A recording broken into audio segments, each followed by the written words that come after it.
Hello, my name is Dwight Ivanoff, and a significant problem we face today is a lack of policy change for a public data registry.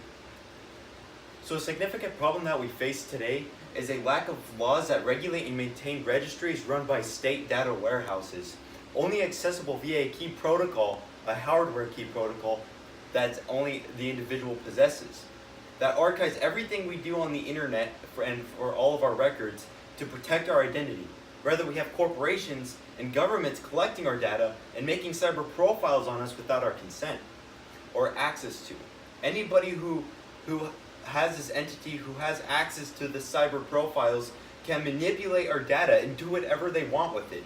But if ever sabotaged, we have a registry that has proof of our innocence and protects our privacy rights and our identity. So imagine everything you do in your house and in your life is recorded and monitored, and you have no access to that profile on you. And then somebody who seeks to destroy your life sabotages that video and manipulates that data to make it look like you're doing something horrible. That's exactly what happens on the internet every single day. Millions of Americans and people around the world are affected because this hostile internet and the data collected on them, if mishandled inappropriately or capitalized off in the wrong ways, or a hacker seeks to sabotage your life, can literally manipulate that data and destroy your entire life. Bankrate.com found that 41 million Americans are victims of identity theft, and roughly 50 million said they know somebody who's a victim.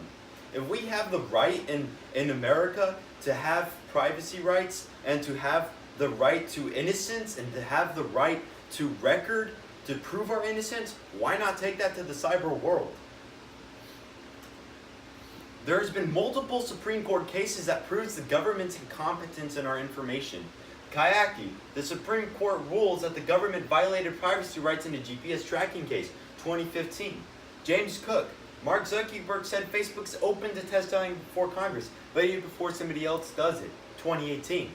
Facebook, Mark Zuckerberg, testifying before Congress for the lack of honesty when using your data, and capitalizes off your data by tailoring ads towards your preference. David Savage, Supreme Court case pits privacy rights against the internet data brokers, 2015. Internet data brokers using your data for their own purposes, regardless of your self-being. It's a significant problem because the capitalization off your data that leads to the abuse of your personal life are catastrophic. The government pledges to protect our country and prevent terrorism, and invokes the Patriot Act, but has been abused on multiple occasions. All of us Americans are affected by the problem of not controlling and consenting to our data use. Andrew Costley on the Patriot Act. Hacks, scams, corporate blackmails, government mishandling of your data that then falls into the scammers' hands is responsible for more than $1 billion a year, according to the U.S. Census Bureau. We live in a constant state of paranoia that us or a loved one will be the next victim of cyber sabotage. Victims of our own data that could be tampered with and destroy our entire life's reputation. Imagine if a hacker seeks to destroy your life, manipulate your data, and puts illegal content. Suddenly the FBI is kicking down your door. But you have no proof of innocence because the internet, that raw data can be manipulated, and there is no literature supporting your legal defense. Your social security number is sold over the internet and you have become a victim of identity theft. Your life and your associations will forever be tainted by cyber sabotage. Cyber criminals, corrupt corporations, government mishandling, or government overreach of your data are all characters and entities who collect and monitor your cyber profile. But imagine if you controlled that. This is my idea. This is what I am an advocate for. The internet, being the vast web it is impossible to regulate and extremely hostile. Thousands of people can access your data if they know what they're doing, specifically government and corporations.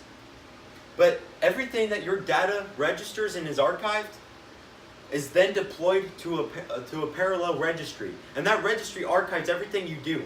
And those protocols cannot be sabotaged for the very reason that even though they're going in, there is no output sequence. So they're only accessed via a hard key protocol that you, the individual, possesses. So if ever comes a day that you have been cyber sabotaged or a victim of identity theft, and you need to prove your innocence, that registry can come to your call, and this will be protected by state-ran data warehouses.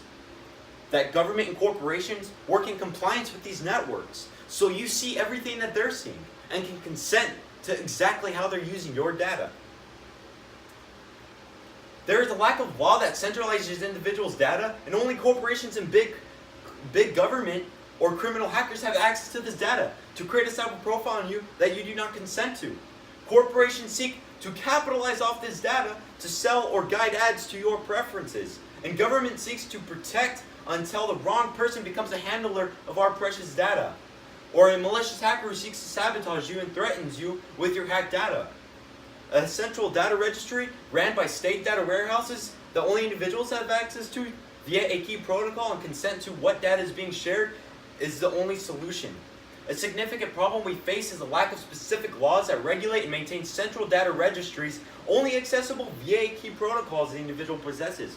Rather, we have corporations and big government capitalizing off our data and our cyber profile.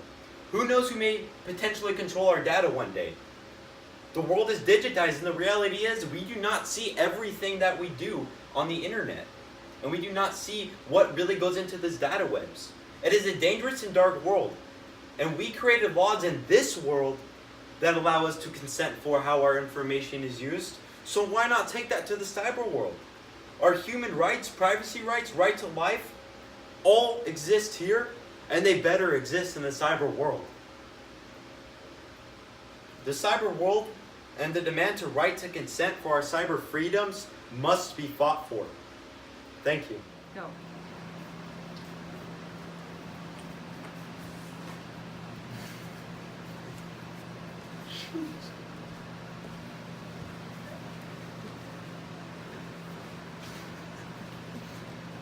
Thank you. Good job.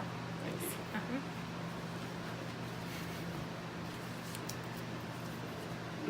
Thank you, everybody.